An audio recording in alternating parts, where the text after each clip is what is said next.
একাডেমির রক্ষণভাগের খেলোয়াড় নাটোরের পরিবারের সন্তান রুবেল। সামনে আসো রুবেল।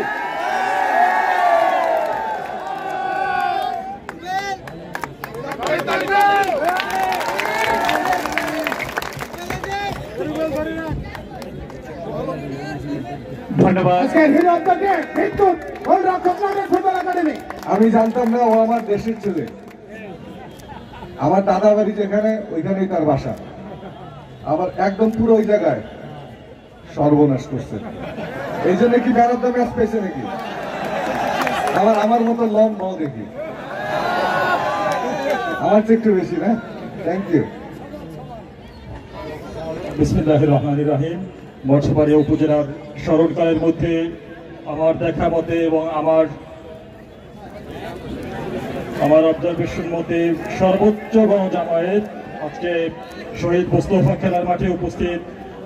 আমাদের ঊনবিংশ শতাব্দীর শেষের দশক এবং বিংশ শতকের শেষের দশক এবং একবিংশ শতকের প্রথম দশকে গ্রাম বাংলা তথা গোটা বাংলাদেশের মানুষকে প্রাণের এক নায়ক, চিত্রনায়ক আমিন খান।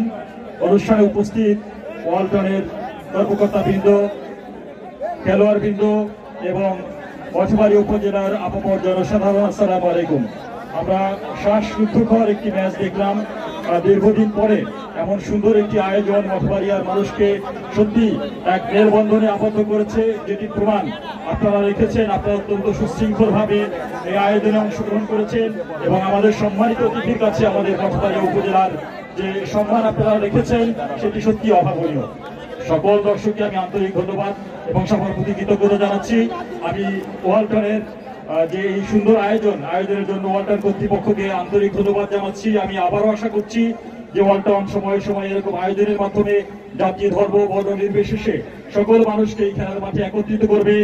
এই যে ভালোবাসা, ফুটবলের প্রতি ভালোবাসা দেখে আপনারা এই মাঠে একত্রিত হয়েছেন, এই ভালোবাসা হোক মঠবাড়িয়ার জন্য ভালোবাসা, এই ভালোবাসা হোক বাংলাদেশের জন্য ভালোবাসা। আপনাদের সকলের প্রতি আমি আন্তরিক ধন্যবাদ এবং কৃতজ্ঞতা জানাচ্ছি। আমাদের সম্মানিত অতিথি চিত্রনায়ক আমিন খান, তাকে এই মঠবাড়িয়া উপজেলায় তিনি দ্বিতীয়বারের মতো এসেছেন।